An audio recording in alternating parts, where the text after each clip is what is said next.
Hi friends, ನಮಸ್ಕಾರ. ಇವತ್ತಿನ class ಏನಪ್ಪ ಅಂತಂದರೆ ಸಿ ಎಸ್ ಆರ್ ಫಂಡ್. ಹೌದಾ, ಸಿ ಎಸ್ ಆರ್ ಫಂಡ್ ಅಂತಂದರೆ ಕಾರ್ಪೊರೇಟ್ ಸೋಷಿಯಲ್ ರೆಸ್ಪಾನ್ಸಿಬಿಲಿಟಿ ಫಂಡ್ ಅಂತ ಬರುತ್ತೆ. ಹೌದಾ, ಇದು 2013 ಕಂಪನಿಗಳ ಕಾಯ್ದೆ ಅಂತ ಬರುತ್ತೆ. ಅದರ ಅಡಿಯಲ್ಲಿ ಇದನ್ನು ನಿಯಂತ್ರಣ ಮಾಡುತ್ತೆ. ಹೌದಾ, ಇದು ಹಲವಾರು ಸ್ಪರ್ಧಾತ್ಮಕ ಪರೀಕ್ಷೆಗಳಲ್ಲಿ ಇದರ ಮೇಲೆ ಪ್ರಶ್ನೆ ಆಗಿದ್ದಾವೆ, ಮುಂದೇನೂ ಆಗ್ತವೆ. ಹಾಗಾಗಿ ಇದನ್ನು ಡಿಸ್ಕಷನ್ ಮಾಡೋಣ. ನೆಕ್ಸ್ಟ್, ಹೌದಾ, ಕಾರ್ಪೊರೇಟ್ ಸಾಮಾಜಿಕ ಜವಾಬ್ದಾರಿ ಅಂತಂದ್ರೆ ಏನಪ್ಪ ಅಂತಂದರೆ ಸಿ ಎಸ್ ಆರ್ ಫಂಡ್ ಅಂತ ಹೇಳಿದ್ನಲ್ಲ, ಸಿ ಎಸ್ ಆರ್ ಫಂಡನ್ನೇ ಕನ್ನಡದಲ್ಲಿ ಕಾರ್ಪೊರೇಟ್ ಸಾಮಾಜಿಕ ಜವಾಬ್ದಾರಿ ಅಂತ ಹೇಳ್ತೀವಿ. ಕಾರ್ಪೊರೇಟ್ ಸಾಮಾಜಿಕ ಜವಾಬ್ದಾರಿ ಎಂಬ ಪದವನ್ನು ಸಾಮಾನ್ಯವಾಗಿ ಪರಿಸರದ ಮೇಲೆ ಮತ್ತು ಸಾಮಾಜಿಕ ಕಲ್ಯಾಣದ ಮೇಲಿನ ಕಂಪನಿಗಳ ಪರಿಣಾಮಗಳನ್ನು ನಿರ್ಣಯಿಸಲು ಮತ್ತು ಜವಾಬ್ದಾರಿಯನ್ನು ತೆಗೆದುಕೊಳ್ಳಲು ಕಾರ್ಪೊರೇಟ್ ಉಪಕ್ರಮ. ಹೌದಾ, ಇದು ಒಂದು ಪ್ರೈವೇಟ್ ಆರ್ಗನೈಜೇಷನ್ನು ಅಥವಾ ಯಾವುದೋ ಒಂದು ಇಂಡಸ್ಟ್ರಿ ಉಪಕ್ರಮ ಆಗಿರುತ್ತೆ. ಹೌದಾ, ಇವ್ರು ಏನು ಮಾಡ್ಬೇಕಪ್ಪ ಅಂತಂದರೆ 2013 ಕಂಪನಿ ಕಾಯ್ದೆ ಸೆಕ್ಷನ್ 135 ಹೇಳಿದ್ದಾರೆ. ಹೌದಾ, 5 ಕೋಟಿಗಿಂತ ಹೆಚ್ಚು ನಿವ್ವಳ ಲಾಭ, 500 ಕೋಟಿಗಿಂತ ಹೆಚ್ಚು ವಹಿವಾಟು ಈ ಥರ ಆ ಥರ ಹೊಂದಿರತಕ್ಕಂಥ ಇಂಡಸ್ಟ್ರಿಗಳು 2% ಸಾಮಾಜಿಕ ಜವಾಬ್ದಾರಿಗಳಿಗಾಗಿ ತೆಗೆದಿಟ್ಟು ಖರ್ಚು ಮಾಡಬೇಕು ಮತ್ತು ಅದಕ್ಕೊಂದು ಸಮಿತಿಯನ್ನು ರಚನೆ ಮಾಡಬೇಕು ಅಂತ ಹೇಳಿದ್ದಾರೆ. ಹೌದಾ, ನೆಕ್ಸ್ಟ್ ಇಲ್ಲಿ ಹೇಳ್ತಾರೆ ನೋಡಿ, ಭಾರತದಲ್ಲಿ ಸಿ ಎಸ್ ಆರ್ ಪರಿಕಲ್ಪನೆಯು ಕಂಪನಿಗಳ ಕಾಯ್ದೆ 2003 ಷರತ್ತು 135 ಮೂಲಕ ನಿಯಂತ್ರಿಸಲ್ಪಡುತ್ತದೆ. ಹೌದಾ, ಸಂಭಾವ್ಯ ಸಿ ಎಸ್ ಆರ್ ಚಟುವಟಿಕೆಗಳನ್ನು ಗುರುತಿಸುವ ಚೌಕಟ್ಟಿನೊಂದಿಗೆ ಸಿ ಎಸ್ ಆರ್ ವೆಚ್ಚವನ್ನು ಕಡ್ಡಾಯಗೊಳಿಸಿದ ವಿಶ್ವದ ಮೊದಲ ದೇಶ Bharat. India is a first country to legalize C S R activities. ಹೌದಾ, ಭಾಳ ರಾಷ್ಟ್ರಗಳಲ್ಲಿ ಸಿ ಎಸ್ ಆರ್ ಇತ್ತು. ಹೌದಾ, ಈ ಸ್ಕ್ಯಾಂಡಿನೇವಿಯನ್ ಕಂಟ್ರೀಸ್ ಬರ್ತವೆ, ಡೆನ್ಮಾರ್ಕು, ಫಿನ್ಲ್ಯಾಂಡು, ಸ್ವೀಡನ್ನು, ಅಲ್ಲೆಲ್ಲ ಇತ್ತು. ಆದರೆ ಅಲ್ಲಿ ಲೀಗಲೈಸ್ ಇರಲಿಲ್ಲ. India is a first country to legalize. ಹೌದಾ, ಅದು ಹೆಂಗೆ ಲೀಗಲೈಸ್ ಮಾಡ್ತು? 2013 2013 ಕಂಪ್ನೀಸ್ ಆ್ಯಕ್ಟ್ ಸೆಕ್ಷನ್ 135 ಅಲ್ಲಿ ಲೀಗಲೈಸ್ ಅದು ಮಾಡ್ತು. ಹೌದಾ, ಈ ಆ್ಯಕ್ಟಲ್ಲಿ ಒಂದಷ್ಟು ಕ್ರೈಟೀರಿಯಾ ಹೇಳ್ತವೆ. ಯಾವ ಥರ ಕ್ರೈಟೀರಿಯಾ ಅಂತಂದರೆ 1,000 ಕೋಟಿ ಅಥವಾ ಅದಕ್ಕಿಂತ ಹೆಚ್ಚಿನ ವಹಿವಾಟಿರಬೇಕು, ಅಥವಾ 500 ಕೋಟಿ ಅದಕ್ಕಿಂತ ಹೆಚ್ಚಿನ ನಿವ್ವಳ ಮೌಲ್ಯವನ್ನು ಹೊಂದಿರಬೇಕು, ಅಥವಾ 5 ಕೋಟಿ ಅಥವಾ ಅದಕ್ಕಿಂತ ಹೆಚ್ಚಿನ ನಿವ್ವಳ ಲಾಭ ಹೊಂದಿರುವ ಕಂಪನಿಗಳಿಗೆ ಅನ್ವಯಿಸುತ್ತದೆ ಅಂತ ಹೇಳುತ್ತೆ. ಈ ಆ್ಯಕ್ಟ್ ಪ್ರಕಾರ ಏನು ಹೇಳುತ್ತಪ್ಪ ಅಂದರೆ, ಕಂಪನಿಗಳು ಸಿ ಎಸ್ ಆರ್ ಸಮಿತಿಯನ್ನು ಸ್ಥಾಪನೆ ಮಾಡಬೇಕು. ಅದು ನಿರ್ದೇಶಕರ ಮಂಡಳಿಗೆ ಕಾರ್ಪೊರೇಟ್ ಸಾಮಾಜಿಕ ಜವಾಬ್ದಾರಿ ನೀತಿಯನ್ನು ಶಿಫಾರಸು ಮಾಡುತ್ತದೆ ಮತ್ತು ಕಾಲಕ್ಕೆ ಮೇಲ್ವಿಚಾರಣೆ ಮಾಡುತ್ತೆ. ಹೌದಾ, ಈ ಆ್ಯಕ್ಟಿವಿಟೀಸ್ ವರ್ಕ್ ಆಗ್ತಾ ಇದ್ದಾವೋ ಇಲ್ಲೋ, ಗ್ರೌಂಡ್ ಲೆವೆಲಲ್ಲಿ ಯಾವ ಥರ ವರ್ಕ್ ಆಗ್ತಾ ಇದೆ ಅನ್ನೋದನ್ನು ಸೂಪರ್ವಿಷನ್ ಅದು ಮಾಡುತ್ತೆ. ಹೌದಾ, ಅದಕ್ಕೆ ನಿರ್ದೇಶಕರ ಮಂಡಳಿಗೆ ಅದು ವರದಿಯನ್ನು ಕೊಡುತ್ತೆ. 2% ಹಣವನ್ನು ಇದರಲ್ಲಿ ಈ ಆ್ಯಕ್ಟಿವಿಟೀಸನ್ನು ಖರ್ಚು ಮಾಡಬೇಕು. ಹೌದಾ, ನೆಕ್ಸ್ಟ್, ಈ ಕಾಯ್ದೆಯು ಕಂಪನಿಗಳು ಹಿಂದಿನ 3 ವರ್ಷಗಳಲ್ಲಿ ಗಳಿಸಿದ ಸರಾಸರಿ ನಿವ್ವಳ ಲಾಭದ 2% ಸಿ ಎಸ್ ಆರ್ ಚಟುವಟಿಕೆಗಳಿಗೆ ಖರ್ಚು ಮಾಡಲು ಪ್ರೋತ್ಸಾಹಿಸುತ್ತದೆ. ಹೇಳಿದೆ ಅಲ್ಲ, 2% ಖರ್ಚು ಮಾಡಬೇಕಂತೇಳಿ. ನೆಕ್ಸ್ಟ್, ಮತ್ತು ಇದು ಸಿ ಎಸ್ ಆರ್ ಏನು ನಿಧಿ ಇದೆಯಲ್ಲ, ಇದನ್ನು ಯಾವುದಕ್ಕಾಗಿ ಖರ್ಚು ಮಾಡಬೇಕಪ್ಪ ಅಂತ ಅನ್ನೋದನ್ನು ಕೂಡ ಆ್ಯಕ್ಟ್ ಹೇಳುತ್ತೆ. ಹೌದಾ, ಈಗ ಹಸಿವು ಮತ್ತು ಬಡತನಕ್ಕೆ ಖರ್ಚು ಮಾಡ್ಬೋದು, ಪಾವರ್ಟಿ ಆ್ಯಂಡ್ ಹಂಗರಿ ಖರ್ಚು ಮಾಡ್ಬೋದು, ಎಜುಕೇಷನ್ಗೆ ಖರ್ಚು ಮಾಡ್ಬೋದು, ಲಿಂಗ ಸಮಾನತೆ, ಮಹಿಳಾ ಸಬಲೀಕರಣ, HIV ಹೋಗಲಾಡಿಸ್ಲಿಕ್ಕೆ, ಮತ್ತು ಅದರ್ಸ್ ವೈರಸಸ್ಗಳನ್ನು ಕಂಟ್ರೋಲ್ ಮಾಡಲಿಕ್ಕೆ ಈ ಅಮೌಂಟನ್ನು ಖರ್ಚು ಮಾಡ್ಬೋದು.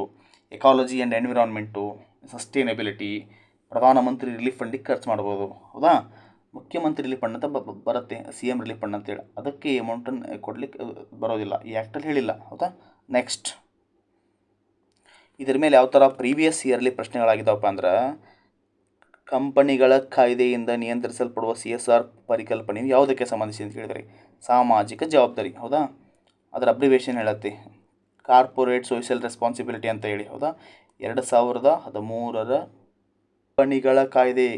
ಕಂಪನಿಗಳ ಕಾಯ್ದೆ ಅಂತ ಬರುತ್ತೆ. ಅದರ 135ನೇ ಸೆಕ್ಷನಲ್ಲಿ ಸಿ ಎಸ್ ಆರನ್ನು ಭಾರತ ಕಡ್ಡಾಯಗೊಳಿಸಿದೆ.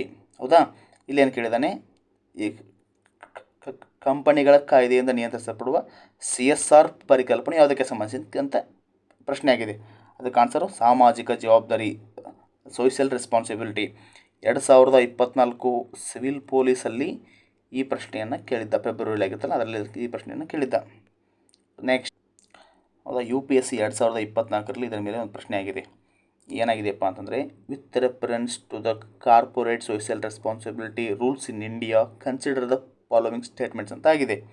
ಹೌದಾ, CSR rules specify that expenditures that benefit the company directly or its employee will not be considered as a CSR activity.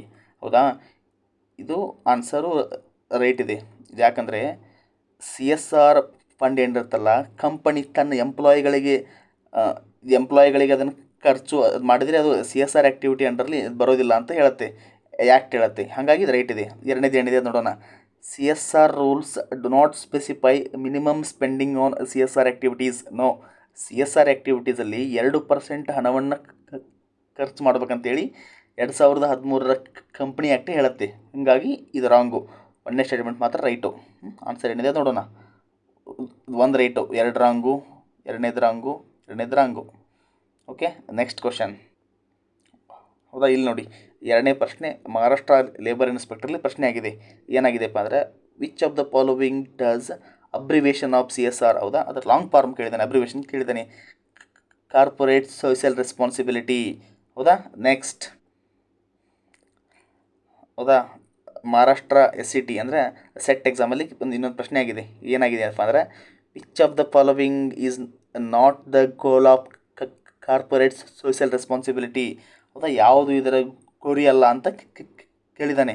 ಹೌದಾ, ಒಂದನೇದೇನಿದೆ, ಎನ್ವಿರಾನ್ಮೆಂಟ್ ಸಸ್ಟೈನಬಿಲಿಟಿ, ಸಸ್ಟೈನಬಿಲಿಟಿ ಇದೆ. Promote empowerment of women, depressed classes, ಇದು ಇದೆ. Develop awareness about the issue of social concern, ಸಾಮಾಜಿಕ ಕಾಳಜಿ ಬಗ್ಗೆ awareness ಮೂಡಿಸ್ತಕ್ಕಂತಾಗಿರ್ಬೋದು.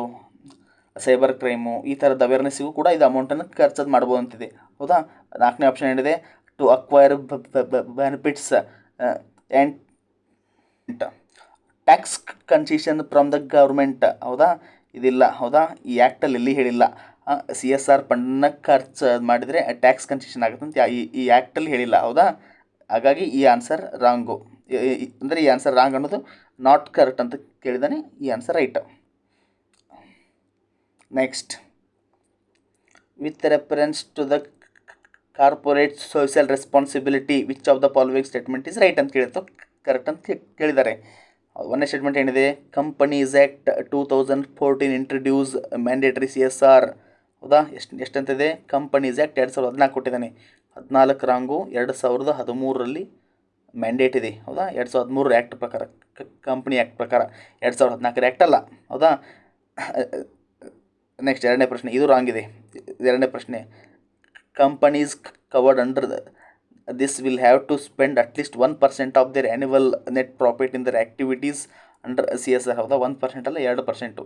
2013 ಕಂಪನಿಗಳ ಕಾಯ್ದೆ ಪ್ರಕಾರ 2% ಹಣವನ್ನು CSR ನಿಧಿಯಲ್ಲಿ 5 ಕೋಟಿಗೂ ಹೆಚ್ಚು ನಿವ್ವಳ ಲಾಭ ಹೊಂದಿದ ಇಂಡಸ್ಟ್ರಿ, ಪ್ರೈವೇಟ್ ಆರ್ಗನೈಸೇಷನ್, ಕಂಪನಿಗಳು ಖರ್ಚು ಮಾಡ್ಬೇಕಂತೇಳಿ ಈ ಆ್ಯಕ್ಟ್ ಹೇಳುತ್ತೆ. ಹಾಗಾಗಿ ಎರಡು ರಾಂಗ್ ಇದ್ದಾವೆ. 1% ಅಲ್ಲ, 2014 ಅಲ್ಲ. Next, neither 1 nor 2. Next question. ಹೌದಾ, ಇಲ್ಲಿ ಏನು ಪ್ರಶ್ನೆ ಕೇಳಿದಾನಪ್ಪ ಅಂತಂದರೆ, CSR ಮೀನ್ಸ್ ಹಂಗಂದ್ರೆ ಏನಂತ ಕೇಳಿದ್ದಾನೆ. ಹೌದಾ, ಇಲ್ಲಿ ಏನು ಪ್ರಶ್ನೆ ಕೇಳಿದ್ದಾನೆ, CSR ಮೀನ್ಸ್ ಅಂತ ಪ್ರಶ್ನೆ ಕೇಳಿದ್ದಾನೆ. ಹೌದಾ, ಯಾವುದಾದ್ರೂ ಒಂದು ಕಂಪನಿ ಬರುತ್ತಲ್ಲ, ಅದು ಸಾಮಾಜಿಕ ಮತ್ತು ಪರಿಸರಾತ್ಮಕ ಹೊಣೆಗಾರಿಕೆ ಇರಬೇಕು ಅಂತ ಅನ್ನೋದ್ರ ಬಗ್ಗೆ ಇದು ಹೇಳುತ್ತೆ. ಹೌದಾ, ಇದು ಆನ್ಸರ್ ಎರಡನೇದು ರೈಟು. ನೆಕ್ಸ್ಟ್ ಇದ್ರ ಬಗ್ಗೆ ಏನು ಮಾತಾಡಿದ್ವಿ, CSR ಫಂಡು 2013 ಕಂಪನಿಗಳ ಕಾಯ್ದೆ ಅಡಿಯಲ್ಲಿ ವಿಶ್ವದಲ್ಲೇ ಮೊದಲು ಕಡ್ಡಾಯಗೊಳಿಸಿದ ರಾಷ್ಟ್ರ ಭಾರತ ಅಂತ ಮಾತಾಡಿದ್ವಿ. ಮತ್ತು 2013 ಕಂಪ್ನೀಸ್ ಆ್ಯಕ್ಟ್ 135ನೇ ಸೆಕ್ಷನ್ ಪ್ರಕಾರ ಇದನ್ನು ಜಾರಿಗೆ ತೊಗೊಂಬಂದ್ವಿ. ಮತ್ತು ಹೊಳ್ಳಿ ಇದನ್ನು ಯಾವ್ಯಾವ ಸೆಕ್ಟ್ರಿಗೆ ಖರ್ಚು ಮಾಡ್ಬೋದು, ಬಡತನ, ಹಸಿವು, ಎಜುಕೇಷನ್ನು, ಮತ್ತು ಹೊಳ್ಳಿ ಪ್ರಧಾನಮಂತ್ರಿ ರಿಲೀಫ್ ಫಂಡು, ಮತ್ತು ಹೊಳ್ಳಿ ಲಿಂಗ ಸಮಾನತೆ, ಮಹಿಳಾ ಸಬಲೀಕರಣ, ಡಿಪ್ರೆಸ್ಡ್ ಕ್ಲಾಸಸ್ಸು. ಹೌದಾ, ಅಲ್ಲೆಲ್ಲ ಯೂಸ್ ಅದು ಮಾಡ್ಬೋದು ಅಂತ ಹೇಳಿದ್ವಿ. ಇದರ ಮೇಲೆ MCQs ಡಿಸ್ಕಷನ್ ಅದು ಮಾಡಿದ್ವಿ. ವಿಡಿಯೋ ಇಷ್ಟ ಆಗಿದ್ದರೆ ಎಲ್ಲರೂ ಲೈಕ್ ಮಾಡಿ, ಸಬ್ಸ್ಕ್ರೈಬ್ ಮಾಡಿ. ಹೌದಾ, ಮುಂದೆ ನಿಮಗೆ ಯಾವ ವಿಡಿಯೋ ಬೇಕು ಅನ್ನೋದನ್ನು ನಮ್ಗೆ ಹೇಳಿದರೆ ನಾವು ಆ ಥರ ವಿಡಿಯೋಗಳನ್ನು ಮಾಡ್ತೀವಿ. ಹೌದಾ, ಎಲ್ಲರಿಗೂ ನಮಸ್ಕಾರ. Thank you so much.